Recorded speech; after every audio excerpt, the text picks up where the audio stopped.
नमस्कार दोस्तों। और बताओ कैसे हो आप सब और कैसा रहा आपका आरआरबी क्लर्क प्रीलिम्स का एग्जाम। आई होप काफ़ी अच्छा रहा होगा। तो आरआरबी क्लर्क का फर्स्ट शिफ्ट का पेपर था आज 12 अगस्त को, जिसका सेल्फ गिवन एग्जाम एनालिसिस लेकर आया हूँ। ये पेपर मैंने नहीं दिया था, मेरे एक सब्सक्राइबर ने दिया था, इनका नाम है अक्षय। तो आप सबसे पहले मुझे ये बताओ कि आपके कितने अटेम्प्ट रहे और किस स्टेट से आपने अप्लाई किया है। क्वांट में, रीजनिंग में और ओवरऑल सेक्शनल सारे अटेम्प्ट आप अपने कमेंट सेक्शन में जरूर बताना। तो चलिए चलते हैं रिव्यू की तरफ। लेकिन आगे बढ़ने से पहले चैनल पर नया हो तो चैनल को सब्सक्राइब करना, वीडियो अगर अच्छा लगे तो लाइक करना, दोस्तों के साथ शेयर करना। और अगर मेरे साथ जुड़ना चाहते हो तो टेलीग्राम चैनल का लिंक डिस्क्रिप्शन में दे दिया है। काफ़ी सारे लोग जुड़े हुए हैं, मैं उनको गाइड करता रहता हूँ बैंकिंग प्रिपरेशन के लिए, चाहे वो प्रीलिम्स का हो, चाहे मेंस का हो, या फाइनल सिलेक्शन से रिलेटेड हो। तो चलो चलते हैं। सबसे पहले बात करते हैं रीजनिंग में। तो रीजनिंग में 3 पजल आए थे। एक पजल था डेजिग्नेशन बेस्ड पजल, वो जिसमें अलग अलग डेजिग्नेशन दिए हुए रहते हैं और उसको अरेंज करना था, जिसके 5 क्वेश्चन थे। उसके बाद एक पजल था 6 पर्सन प्लस 6 बॉक्स। ठीक है, इसमें A B C ji H के 6 पर्सन दिए हुए थे और इसका आंसर उन्होंने बताया कि सबसे ऊपर जो उनका बैठा था वो था ए और सबसे नीचे जो था वो था सी। आप मुझे कमेंट में बताना कि आपका भी यही आंसर आया था या नहीं।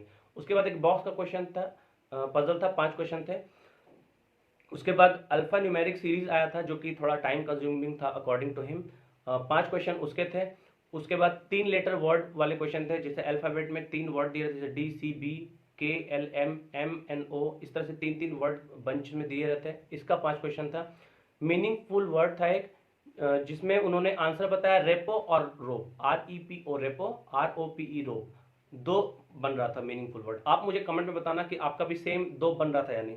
इसके बाद ब्लड रिलेशन के 3 क्वेश्चन थे, जिसका आंसर मैं आपको बता दूं। एक का आंसर था ग्रैंड चाइल्ड, एक का आंसर था फादर और एक का आंसर था sister in law according to him. आप मुझे बताना कि आपका भी सेम था या नहीं।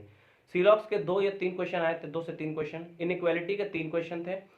ऑड वन आउट का क्वेश्चन था, जिसमें वो कोड दिया हुआ था अल्फाबेट में और उसके बाद पता करना था कि इसमें ऑड वन आउट कौन सा होगा। तो ये रहा रीजनिंग का रिव्यू। रीजनिंग में उन्होंने 40 क्वेश्चन किए हैं ओवरऑल, और उनका कहना था कि पेपर जो था रीजनिंग का इजी था। उन्होंने 20 मिनट्स में रीजनिंग खत्म कर दिया था, बचे हुए 25 मिनट्स में वो क्वांट की तरफ गए।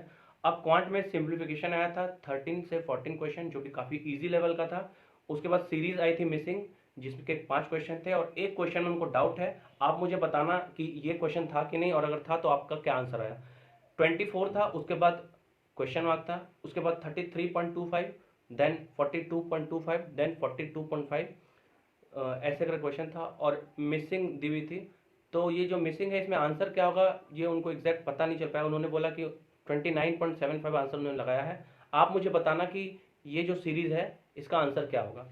उसके बाद 2 डीआई आई थी, एक में लाइन डीआई थी और एक टेबुलर थी। लाइन डीआई में पी और क्यू दो जगह दिए हुए थे, जिसमें सिटी और विलेज का डेटा दिया हुआ था और उस पर बेस्ड क्वेश्चन थे। एक था टेबुलर डीआई, जिसमें 3 मंथ दिए हुए थे और उसमें लैपटॉप, फोन और कंप्यूटर का डेटा कुछ ऐसा दिया हुआ था, इससे रिलेटेड क्वेश्चन थे। उसके बाद अरिथमेटिक का क्वेश्चन था, लगभग 10-12 क्वेश्चन थे। टाइम एंड वर्क से क्वेश्चन था, एसआई से क्वेश्चन था।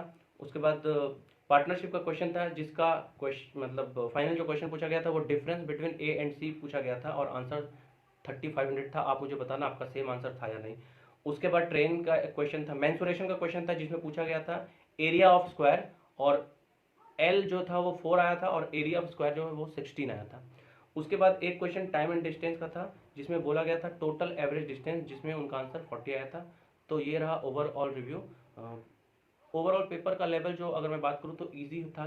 जैसा आप सबको पता है कि आरआरबी क्लर्क का पेपर जनरली इजी आता है और फर्स्ट शिफ्ट का पेपर तो और इजी था। लेकिन जैसे जैसे शिफ्ट बढ़ेंगे पेपर का लेवल थोड़ा सा मॉडरेट जरूर होगा।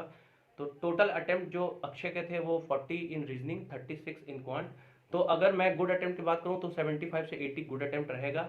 आप मुझे बताना कि आपने कितने अटेम्प्ट किए। तो बस इस वीडियो को यहीं तक रखते हैं, मिलते हैं फिर नेक्स्ट वीडियो में। वीडियो देखने का आपका बहुत बहुत धन्यवाद।